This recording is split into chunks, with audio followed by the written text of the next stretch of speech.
नमस्कार, आपका बहुत बहुत स्वागत है। मैं हूं आपके साथ अभिषेक तिवारी। देश में लोकतंत्र का महासमर चल रहा है। देश के 10 राज्यों की 96 सीटों पर वोटिंग जारी है। वोट को लेकर आपसे बातचीत करेंगे, सारी डिटेल देंगे, लेकिन इससे पहले एक बड़ी खबर आपको देंगे। जानकारी है, रायपुर से आ रही है। महादेव सट्टा ऐप के मामले में अब सेबी की एंट्री हो गई है। जी हां, शेयर मार्केट में लगे हैं सट्टेबाजी के 1000 करोड़ रुपए। महादेव सट्टा ऐप प्रमोटर सौरभ चंद्राकर ने किया है निवेश। बड़ी और अहम जानकारी आपको दे रहे हैं। रवि उप्पल और शुभम सोनी का भी नाम सामने आया है। तो भारतीय प्रतिभूति और विनिमय बोर्ड यानी कि सेबी करेगी अब जांच। मामले की जांच से पहले ईडी और ईओडब्ल्यू के पास थी, लेकिन अब सेबी भी बीच में आ गई है। सेबी अब जांच को आगे बढ़ाएगी। सट्टेबाजी की काली कमाई को सफेद करने शेयर मार्केट में 1000 करोड़ रुपए से ज्यादा का निवेश किया गया है। ये बड़ी और अहम जानकारी आपको दे रहे हैं महादेव सट्टा ऐप मामले में। तो राजधानी रायपुर से बड़ी और अहम जानकारी सामने आ रही है कि महादेव सट्टा ऐप मामले में अब सेबी की एंट्री हो गई। इससे पहले ईओडब्ल्यू और सीबीआई जांच कर रही थी। शेयर मार्केट में सट्टेबाजी के 1000 करोड़ रुपए लगे हैं, यह जानकारी आ रही है। महादेव सट्टा ऐप प्रमोटर सौरभ चंद्राकर ने निवेश किया है। रवि उप्पल और शुभम सोनी का भी नाम सामने आया है, जिनकी सहभागिता महादेव सट्टा ऐप से जुड़ी हुई है। तो भारतीय सेबी की एंट्री हो गई है। अब इस पूरे मामले को लेकर सेबी जांच पड़ताल करेगी। ये जानकारी आपको दे रहे हैं। रायपुर से खबर आ रही है। महादेव सट्टा ऐप का मामला लगातार चल रहा है राजधानी रायपुर में और इसके साथ ही छत्तीसगढ़ में। सरकार बदलने से लेकर सरकार गिरने तक और नई सरकार यानी कि लोकसभा चुनाव में भी यह मुद्दा तेजी से हावी रहा। एक तरफ भारतीय जनता पार्टी का कहना है कि इससे जुड़े हुए लोगों को जल्द से जल्द गिरफ्तार किया जाएगा, तो दूसरी तरफ जांच पड़ताल की बात आ रही है। लेकिन अब नया मोड़ सामने आया है कि अब महादेव सट्टा ऐप के मामले में सेबी जांच पड़ताल करेगी।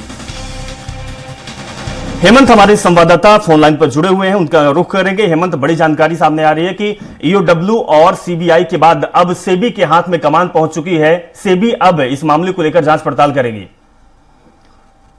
पूर्ववर्ती कांग्रेस सरकार के समय महादेव सट्टा घोटाला सामने आया था और इस पे ईडी ने जांच शुरू की थी।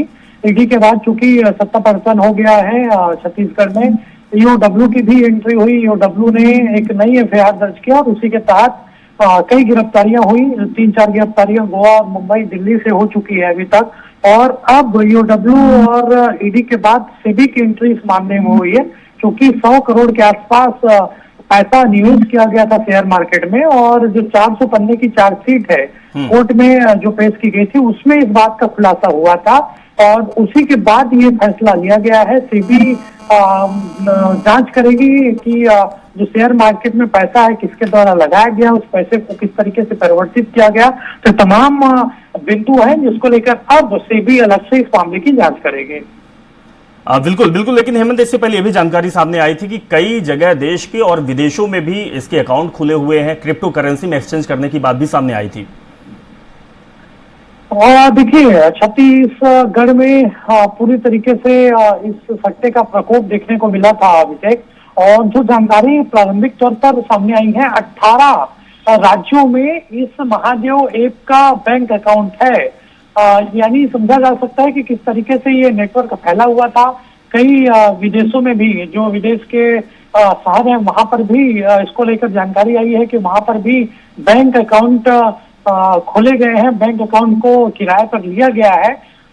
कल जो 5 गिरफ्तारियां कलकत्ता से हुई है, जो आरोपी अर्जुन यादव है, जो बर्खास्त पुलिसकर्मी है, जिससे पूछताछ में नाम सामने आया था, उसके बाद ये लगातार जांच आगे बढ़ रही है और इसमें हो सकता है कि 1-2 दिन में और कुछ नया इनपुट आ सकता है। चलिए, बहुत बहुत शुक्रिया हेमंत तमाम जानकारी साझा करने के लिए। तो बड़ी और अहम जानकारी आपको दे रहे थे महादेव सट्टा ऐप के प्रमोटर, जो कि शेयर मार्केट में 1000 करोड़ रुपए का निवेश किया है। चलिए, अब इलेक्शन की बात करेंगे और लोकसभा के इस महासमर में डॉक्टर मोहन यादव, जो कि मध्य प्रदेश के सीएम हैं, मध्य प्रदेश के डिप्टी सीएम जगदीश देवड़ा और डिप्टी सीएम के साथ मध्य प्रदेश के कैबिनेट मंत्री कैलाश विजयवर्गीय और इसके साथ ही मध्य प्रदेश के कैबिनेट मंत्री तुलसी सिलावट ने आज मतदान किया है। और बड़े बड़े जो दिग्गज हैं उनकी प्रतिष्ठा दांव पर लगी हुई है, लेकिन वोट लगातार डाले जा रहे हैं। चौथे फेज का चुनाव चल रहा है, वोटिंग चल रही है। मध्य प्रदेश के 8 लोकसभा सीटों पर वोट डाले जा रहे हैं। 16 जिले शामिल हैं और क्या कुछ समीकरण है, क्या कुछ जानकारी सामने निकल कर रही, इसी विषय पर बात करने के लिए हमारे साथ खास मेहमान जुड़ गए हैं। सबसे पहले हम स्वागत करेंगे KS शाइनी जी का, जो कि वरिष्ठ पत्रकार है। मैम, आपका बहुत बहुत स्वागत है। जितेंद्र मिश्रा जी हमारे साथ जुड़े हुए हैं। मिश्रा जी, आपका भी बहुत बहुत स्वागत है। और हमारे साथ अमित जैन जी जुड़े हुए हैं, स्वराज एक्सप्रेस के एडिटर इन चीफ। सर, आपका भी बहुत बहुत स्वागत है। सबसे पहले सर, आप ही के पास आऊंगा कि जिस तरीके से 8 लोकसभा सीटों पर मतदान पड़ रहे हैं, मालवा, निमाड़, ये सीट बेहद ही खास रही है अभी तक के लिए। 2019 की बात करें तो बीजेपी का इन सीटों पर कब्जा रहा है, लेकिन इस बार समीकरण थोड़ा सा बदलते हुए नजर आ रहे हैं। हालांकि वोट परसेंटेज जो है लगातार बढ़ता जा रहा है, क्योंकि भारतीय जनता पार्टी, कांग्रेस और चुनाव आयोग सभी लोगों ने ये कहा था कि वोट परसेंटेज को बढ़ाना है, लेकिन वोट परसेंटेज बढ़ रहे हैं, पार्टी अलग अलग दावे और वादे कर रही है। किस ओर पलटा जा रहा है सर? देखिए, वोट परसेंटेज बढ़ रहा है, ये एक अच्छी बात भी है, क्योंकि पहले चरण से चौथे चरण तक जो कमियां थी, ये कहे कि पार्टियों को जो करना था या इलेक्शन कमीशन को जो करना था, वो लगातार हर फेज में बढ़ा है। और ये हम देख रहे हैं 9 बजे जितना वोट परसेंटेज था, उससे लगभग दुगना 11 बजे हो गया है। तो ये देखने में है कि वोटिंग परसेंटेज बढ़ रहा है, लेकिन एक जो वोटिंग परसेंटेज है, जो हम लोग ने इसके पहले ही बातचीत की थी, इंदौर की यदि सीट की बात की जाए तो थोड़ी चिंता की बात यह है कि वोटिंग परसेंटेज, जितनी बड़ी आबादी है या जितने प्रयास वहां किए जा रहे हैं, जितने बड़े नेताओं की साख वहां लगी हुई है, उस हिसाब से वोटिंग परसेंटेज वहां नहीं बढ़ रहा है। उसका कारण भी है, सब जान भी रहे हैं कि वहां पर प्रतिद्वंदी जो है बीजेपी के सामने इस समय नोटा को माना गया है। तो जितनी प्रयास किए जा रहे हैं नोटा में वोट डलवाने के लिए विपक्षी दल कर रहा है, और बीजेपी लगी हुई है वोटिंग परसेंटेज बढ़ाने के लिए, तो वो एक चिंता की बात जरूर है। वहां पर जीत होगी, कितने की जीत होगी, किन मंत्रियों की, चूंकि अमित शाह ने भी ये चेतावनी दी थी कि भाई अब जो मंत्री हैं उनके यहाँ पर वोटिंग परसेंटेज बढ़ना चाहिए, लोग घर से निकलें और वोट करें। लेकिन जहां तक दूसरी मालवा की जो सीटें हैं, चाहे धार की बात करें, धार में जरूर ये कहा जाएगा सावित्री ठाकुर, राधेश्याम जो मोबाइल वहां से हैं, कांग्रेस से हैं, तो एक वहां पर जिनको टिकट नहीं मिला है वो नाराज हैं, उनने समर्थन नहीं किया है, वो घर से नहीं निकले हैं। और ये, लेकिन वहां पर एक प्लस पॉइंट ये है बीजेपी की तरफ से कि वहां पे मोदी की सभा हो चुकी है, भूषाला का मुद्दा उन्होंने उठाया है, हिंदुत्व का मुद्दा उठाया है। तो इस तरह की जितनी भी बातचीत है लगातार, लेकिन और एक अहम बात यह है, वो आना भी चाहिए सवाल के तौर पर, बीजेपी कांग्रेस के प्रवक्ता जुड़े हुए हैं कि इस चौथे चरण में बीजेपी का केंद्रीय नेतृत्व का कोई बड़ा चेहरा, कोई बड़े नेता नहीं पहुंचे थे। स्थानीय जो बड़े नेता थे उनने कमान संभाली हुई थी, और चाहे रोड शो से लेकर जितनी सभाएं हैं कांग्रेस बीजेपी के नेताओं ने की थी। कितना परिणाम आएगा, वोटिंग परसेंटेज कितना बढ़ेगा, पिछले बार 76% था, कितना बढ़ता है, उस पर जरूर नजर रहेगी कि शाम तक कितना वोटिंग परसेंटेज बढ़ता है इसका। जी, शाइनी जी, आपसे भी जानना समझना चाहूंगा कि जिस तरीके से सर ने बात कही कि वोटिंग परसेंटेज बढ़ रहा है, हमने देखा है कि पहले और दूसरे फेज में वोटिंग परसेंटेज बहुत डाउन रहा मध्य प्रदेश में, तीसरे फेज में थोड़ा सा बढ़ा था, चौथे फेज में उम्मीद हम लगा रहे हैं कि वोटिंग परसेंटेज इन तीनों फेज के मुकाबले ज्यादा होगा। लेकिन सबसे बड़ी बात है कि वोटिंग परसेंटेज बढ़ने से फायदा किसका होगा? क्योंकि हमने ये भी देखा है कि इन 3 फेजों में भारतीय जनता पार्टी के नेता कहीं न कहीं परेशानी में आ गए थे, चैलेंज हुआ था, और यह भी कहा गया था कि अमित शाह मध्य प्रदेश आए हुए थे, कार्यकर्ताओं और नेताओं के साथ मीटिंग की थी और बड़ी चुनौती भी दी थी, यानी मंत्रियों के कहीं ना कहीं साख दांव पे लगी है। बदलाव की बात कही थी कि अगर आपके क्षेत्र में वोटिंग परसेंटेज कम होता है तो फिर आपको मंत्री पद से हटा भी सकते हैं। यह बात सामने आई थी। ये अफवाह है कि बातें हैं, लेकिन कहीं ना कहीं कयास तो लगाए जा रहे हैं कि वोटिंग परसेंटेज से बीजेपी को फायदा होगा, इसीलिए भारतीय जनता पार्टी इस तरीके की बात कह रही है। देखिए, जब तक जहाँ तक कन्वेंशनल विजडम है, तो पहले ये माना जाता था जब बहुत ज़्यादा वोटिंग होती है तो एक जो रूलिंग पार्टी है उसके प्रति एक नाराजगी है, इसलिए लोग निकल के आ रहे हैं। एक दूसरे ये कहा जाता है कि जब ज़्यादा वोटिंग होती है तो बीजेपी को फायदा होता है। तो लेकिन मुझे लगता है आज ये सारे जो कन्वेंशनल विजडम है आज स्टैंड नहीं करता है, क्योंकि अब जो है वो इलेक्शन कमीशन ही इतना ज़्यादा प्रोत्साहन करते हैं लोगों को बाहर आके वोट करने के लिए, तो हर कोई अब निकाले जाते हैं, जितने मतलब वर्कर्स रहते हैं, पॉलिटिकल वर्कर्स भी एक्टिव हो गए हैं, पोलिंग बूथ में भी उन्हें काफ़ी फैसिलिटीज रखे हैं, जैसे रुकने का, बैठने का व्यवस्था है। तो पहले जैसे सिचुएशन नहीं है, तो अब जो लोग वोट करने आते हैं तो वो अपने अपने उनके इश्यूज होते हैं, जो उनको लगता है उस हिसाब से वोट करते हैं। तो वोटिंग परसेंटेज अभी जो देख के हम ये कयास नहीं लगा सकते कि किसके तरफ जाएगा ये। पर ये जरूर है कि बीजेपी ने हमेशा प्रयास किया है कि ये क्षेत्र जो है मालवा रीजन है, यहाँ पे हम बीजेपी का स्ट्रॉन्ग होल्ड है ये, तो जितना ज्यादा वोट डलेगा यहाँ पे उससे बीजेपी को ज्यादा फायदा होगा। जैसा आपने कहा कि वोट डलेगा, और इंदौर जो है पारंपरिक सीट के रूप में है, बीजेपी का गढ़ है। लेकिन जितेंद्र जी, यदि आप सुन रहे हैं, सवाल ये है कि आपने देखा कि कई सीटें ऐसी हैं जहां बीजेपी का गढ़ है, उसके बाद भी कांग्रेस के प्रत्याशी वहां नहीं है। नोटा को लेकर लगातार वहां पर प्रयास किए जा रहे हैं। जो मुहिम आप लोगों ने करीब 15-20 दिन से चला रखी है नोटा को लेकर, क्या कितनी हद तक आपको लगता है वो सफल हो पाएगी? क्योंकि वहां पर वोटिंग परसेंटेज अभी भी 25, जो 11 बजे तक का आंकड़ा है, 25 के आसपास ही आया है।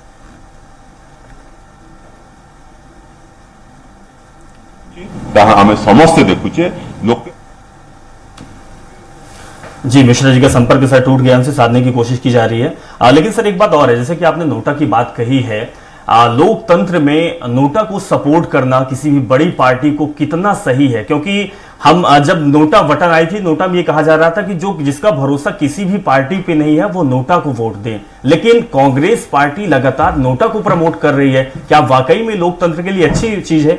देखिए, ये कहा जाए कि ये कांग्रेस की मजबूरी कहेंगे इसको, इसलिए मजबूरी है कि उनका कोई प्रत्याशी नहीं है, उनने किसी को सपोर्ट नहीं किया है। कम से कम इस बात से वो ये साबित कर सकते हैं कि आखिर कांग्रेस के जो नोटा को यदि सपोर्ट कर रहे हैं, इसका मतलब यह है कि वो मान के चलेंगे कि कांग्रेस, वो उनकी मेहनत है, वो अपनी उस मेहनत को नोटा के रूप में दिखाना चाहते हैं। उसका नोटा का यह है कि वो दोनों प्रत्याशियों से खुश नहीं है, लेकिन कांग्रेस इसमें यह मान के चल रही है यदि नोटा को कोई देता है तो ये उनकी एक जीत हो सकती है। क्योंकि पिछले बार जो था करीब 5,500 नोटा को वोट मिला था, इंदौर सीट की बात की जाए 2019 में, लेकिन इस बार कितना बढ़ता है, कितने नोटा को वोट मिलते हैं, तो ये अपनी जीत के रूप में वो देख सकते हैं इसको।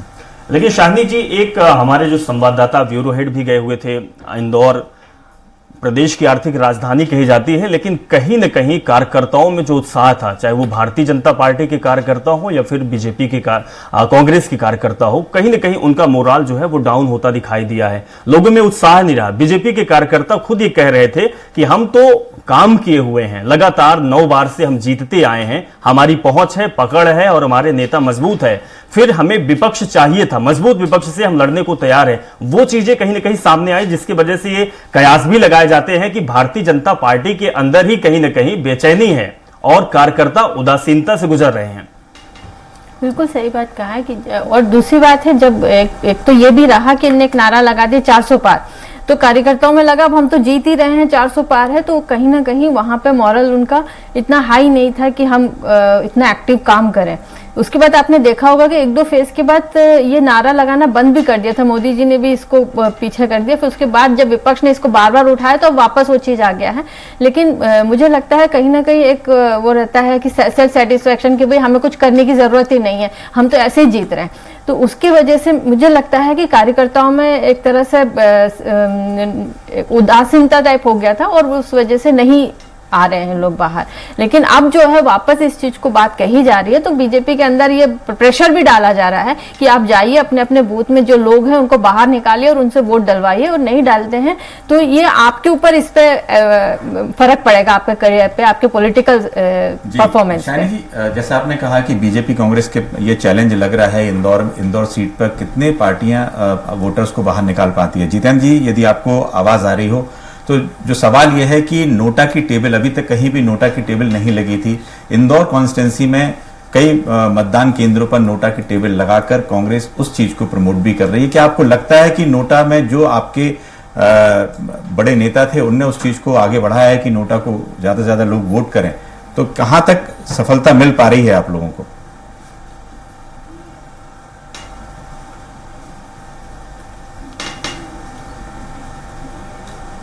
तो जितेंद्र जी से हमारा संपर्क टूट गया सर। हमारे साथ बीजेपी प्रवक्ता मंजरी जी हैं। जी मंजरी जी, लगातार यही बात है कि इंदौर का वोटिंग परसेंटेज कम है, चूंकि पूरे प्रदेश की 8 सीटों में देखें तो काफी, जो जितना 9 बजे था उससे दोगुना हुआ है, लेकिन इंदौर में भी जितना हुआ था 11-11.5%, उससे सिर्फ 25% पे पहुंचे हैं। तो लगता है कि इंदौर में वोटिंग परसेंटेज यदि नहीं बढ़ता है, जीत है, निश्चित है, ये बिल्कुल बात तय है। लगातार वहां पर बीजेपी विधानसभा की सीटें पूरी भी हैं, लेकिन चैलेंज यही है कि वहां यदि वोटर निकालने के लिए किस तरह की कोशिशें की जा रही हैं पार्टी की तरफ से। देखिए, इंदौर एक ऐसी सिटी है जो वहाँ पर लेट नाइट तक लोग काम करते हैं। और दूसरा, मैंने ये देखा कि अभी जो 3 चरण के जो चुनाव हुए उसमें भी हमने देखा कि शहरी क्षेत्र में थोड़ा सा इफेक्ट होता है वोटिंग परसेंट का। तो मुझे लगता है कि इंदौर के में दोपहर तक, अभी तक देखिए 11% के ऊपर था 9 बजे, और फिर 11 बजे के बाद जो आंकड़े आए हैं तो 25%, मतलब लगभग दुगने से ज़्यादा हो गया। तो वहाँ लोग थोड़ा देर से फ्री होकर वोटिंग के लिए निकल रहे हैं। और मैं आपके चैनल के माध्यम से उनसे अनुरोध भी करती हूँ कि अपने मत अधिकार का उपयोग करें। लोकतंत्र के महापर्व में एक मजबूत अपनी भागीदारी सुनिश्चित करें वोट डालकर। तो मैं उनसे आग्रह भी करूंगी, और सभी जहां 8 सीटों पर मतदान चल रहा है तो सभी लोगों से जो अभी तक वोट डालने नहीं निकले वो अपने घरों से निकले और वोट दें। तो मैं समझती हूँ कि इंदौर में ऐसी कोई स्थिति नहीं है। लेकिन भारतीय जनता पार्टी की जो एक बात आई है कि बीजेपी में उदासीनता है, तो मैं इस बात को तो नहीं समझती हूँ, क्योंकि अभी हमने तीसरे चरण के चुनाव में मैं खुद सहभागी थी, क्योंकि विदिशा से मैं आती हूँ। तो विदिशा में वोटिंग परसेंट जो है वो 74% से ऊपर हुआ है। भारतीय जनता पार्टी के कार्यकर्ताओं ने उसमें मेहनत की है और उसमें उनमें उत्साह था। और मैं समझती हूँ जनता में भी बहुत उत्साह और उमंग के साथ इस लोकतंत्र के महापर्व में भाग लिया। और अभी भी हम देख रहे हैं कि सभी जगह लाइन जो है वो लगी हुई है, चाहे महिला हो, चाहे पुरुष हो, सभी, चाहे युवा हो, सभी लोग अपने मताधिकार का प्रयोग कर रहे हैं। तो मुझे ऐसा नहीं लगता, भारतीय जनता पार्टी का जो कार्यकर्ता है वो हमेशा चार्ज रहता है, क्योंकि हम लोग हमेशा कुछ ना कुछ गतिविधि में लगे रहते हैं। जमीन पर काम करने वाले लोग हैं, तो हमेशा जनता के बीच में रहने वाले लोग हैं। और हमें ये चुनाव में भी देखने को मिल रहा है उदासीनता कांग्रेस के खेमे में है। चौथा और आखिरी चरण मध्य प्रदेश के लिए है, उसमें यदि वोटिंग परसेंटेज बढ़ता है तो जरूर पार्टियां इसमें अपना अपना श्रेय जरूर लेंगी। मंजरी, जैसे आपने कहा कि विदिशा में काफी बढ़ गया है, लेकिन इंदौर की सिचुएशन इसलिए अलग है कि लोग मान के चल रहे हैं, जैसे अभी शानी जी ने भी कहा कि लोग मान के चल रहे हैं कि यहाँ तो बीजेपी के उम्मीदवार के सामने कोई है नहीं है, तो जीत हो गई है, उनके एक वोट से क्या होगा, यही समझाने की कोशिश है। मैं उसी बात पे आ रही थी कि भारतीय जनता पार्टी का मतदाता बाहर निकल रहा है, लेकिन जो कांग्रेस का पेड वोटर था वो बाहर नहीं निकल रहा। कांग्रेस के कार्यकर्ता काम नहीं कर रहे हैं, टेबल नहीं लगी। अभी यहाँ तो चलिए प्रत्याशी नहीं है, लेकिन जहाँ थे मैं वहां की बात कर रही हूँ कि वहां पोलिंग एजेंट बैठने वाले नहीं हैं। जवाब ले लेते हैं, जीतन जी से जवाब लेते हैं। यदि आपको आवाज आ रही हो तो जरूर बताएं। इंदौर में नोटा को लेकर जिस तरह से कांग्रेस के बड़े प्रदेश अध्यक्ष से लेकर सभी नेता उसी को प्रमोट करने में लगे थे, क्या स्थिति है? क्योंकि टेबल तक नोटा की लगी हुई है, कितनी सफलता आप लोग मिल रही है? कांग्रेस के कार्यकर्ता वहां पर ऐसा नहीं कम है, काफी कार्यकर्ता हैं, नेता हैं, काफी बड़े बड़े नेता भी हैं, तो आपको लगता है कि कैसे वहां पर काम किया जा रहा है? नहीं, निश्चित तौर पर हमने वहां पर विकल्प के रूप में नोटा का आह्वान किया था, निश्चित तौर पर इसलिए कि भारतीय जनता पार्टी ने जिस तरीके से हमारे प्रत्याशी पे दबाव डाला, 307 धारा उसके पिता पर लगाई, उसके बेटे पर थ्रेट था, इसको डर करके वो भारतीय जनता पार्टी में जाना नहीं चाहता था, लेकिन जबरदस्ती ले गए। रमेश मेंदोला नाम का एक विधायक जो है वो उसको कलेक्ट्रेट ले गया अपने साथ और वहां फॉर्म निकलवाया, उसका फॉर्म वापसी कराई और उसको लेकर के अपने घर पहुंचा। निश्चित तौर पर ये बताता है कि कहीं ना कहीं भारतीय जनता पार्टी लोकतंत्र को समाप्त करने पर उतारू है। इसलिए एक प्रयोग वहां पर किया गया नोटा को लेकर कांग्रेस के द्वारा। सवाल वहां के परसेंटेज का नहीं है। अमित जी पूरे प्रदेश में भारतीय जनता पार्टी जिस तरीके से आह्वान करती रही कि 370 वोट में बढ़ाओ, हम बढ़ाएंगे, लेकिन परसेंटेज गिरा, इसका मतलब 370 का दावा इनका सफल नहीं हुआ। पूरे के पूरे चारों चरण में आप देख रहे हैं, पिछले 3 चरणों में मतदान प्रतिशत लगातार गिरा, जो निराशा का जी। तो कांग्रेस पार्टी से हमारा संपर्क टूट गया है, लेकिन आज इस तरीके की बात सामने आ रही है। मंजरी जी आपके पास ही आएंगे, उसके बाद शानी जी से बात करेंगे। आपने कही कि मतदाता जो है वो घर से बाहर निकलकर वोट डाल रहा है, लोकतंत्र को मजबूत करने के लिए वोट तो डाला जा रहा है, लेकिन विपक्ष ना होना कहीं न कहीं एक बड़ी चुनौती ये हो जाती है कि अगर आप मैदान में हैं, आप दौड़ रहे हैं, आप लड़ रहे हैं, विपक्षी नहीं है तो किसके बीच में लड़ रहे हैं? क्या मजबूरी आन पड़ी थी, ऐसी क्या जरूरत आन पड़ी थी कि किसी भी प्रत्याशी को तोड़कर अपने खेमे में लाना? अचानक विचारधारा तो बदल नहीं गई बम जी की? देखिए, ये इल्ज़ाम तो गलत मानती हूँ मैं भारतीय जनता पार्टी के ऊपर। आज देखिए कांग्रेस के अंदर जिस तरह से कार्यकर्ताओं की अवहेलना हो रही है, कांग्रेस जिस लाइन पे चल रही है, जो देश विरोधी उनकी जो बयान सामने आते हैं, जैसे अभी रिसेंटली आप देख लें तो पित्रोदा जी के और कई ऐसे काम हैं जो हिंदुस्तान को हमेशा विदेश में जाकर राहुल गांधी जी नीचे दिखाने का काम करते रहे हैं। जिस तरह से दिग्विजय सिंह जी का बयान आया, जिस तरह ऐसे कई सारे बयान हैं जो हिंदुस्तान की जनता देख रही। कांग्रेस का कार्यकर्ता जो विचारवान कार्यकर्ता था वो आज आहत है इनके विचारों को सुनकर, इनके बयानों को सुनकर। तो ऐसे विचारवान कार्यकर्ता जो कि भारतीय जनता पार्टी की विचारधारा है कि राष्ट्र प्रथम, राष्ट्र के निर्माण पुनर्निर्माण के लिए जिस तरह भारतीय जनता पार्टी की सरकार कर रही, माननीय मोदी जी कर रहे हैं, उस विचारधारा से प्रेरित होकर, प्रभावित होकर यदि कोई निष्ठावान कार्यकर्ता आना चाहता है तो उसका स्वागत है। इस राष्ट्र निर्माण के लिए हर नागरिक का आहुति होना जरूरी है और वो अगर आता है तो वो उसकी सोच है, हम उसको तोड़कर थोड़ी लाएंगे। हमें क्या जरूरत है? आज भारतीय जनता पार्टी विश्व की सबसे बड़ी पार्टी के रूप में हम आज स्थापित हो चुके हैं। जो कहा जाता था कि 2 सांसद वाली पार्टी कहा जाता था और हंसा जाता था, वही सदन में ये कांग्रेस हंसा करती थी। आज देखिए कांग्रेस की क्या हालत है इनकी, इसलिए वो हालत हो गई है क्योंकि आज इन्होंने सिर्फ देश की जनता को लूटने खरोचने के सिवा कोई काम नहीं किया, देश को पीछे पहुंचाने के सिवा कोई काम नहीं किया। आज इनकी जो सोच है वो आज कांग्रेस को सबसे नीचे पायदान पर लाकर खड़ा कर दिया। लेकिन शाहिनी जी, आपसे समझना चाहूंगा कि विचारधारा की बात की जाती है, चाहे वो कोई भी राजनीतिक दल हो, भारतीय जनता पार्टी हो, कांग्रेस पार्टी हो, बहुजन समाजवादी पार्टी हो, समाजवादी पार्टी हो, सभी पार्टियां जो विचारधारा की बात करती हैं, क्या वाकई में अब इन पार्टियों के पास विचारधारा है? क्योंकि हम देखते हैं कि जब चुनाव होता है तो चुनाव के समय एन केन प्रकारेण किसी भी तरीके से साम दाम दंड भेद सब कुछ अपनाकर केवल और केवल कुर्सी चाहिए होती है। जिस तरीके से बयानबाजी देश में चल रही है, जनसभाएं होती है, चाहे वो प्रधानमंत्री हो, चाहे देश की कैबिनेट मंत्री हो, विपक्षी दल हो, कुछ भी कहने से बाज नहीं आते, कुछ भी कह देते हैं। क्या लगता है कि वाकई में इस तरीके की बयानबाजी देश में होनी चाहिए? लोकतंत्र के इस महासमर में, इस महापर्व में जब देश को आगे बढ़ाने की बात की जाती है, 5 साल किसी भी पार्टी की चाबी मिलती है देश को, देश की जो विरासत है उसको संवारने और सहेजने की जरूरत होती है, उस समय ये बयानबाजी देश के बड़े बड़े नेताओं पर क्या छवि बनती है? आपसे समझना चाहूंगा। अभिषेक जी, काफी दुखद है। आपने देखा हो कि बीजेपी ने एक नारा लगाया था, कांग्रेस मुक्त भारत। अब ऐसा लगता है कि कांग्रेस युक्त बीजेपी हो गई है।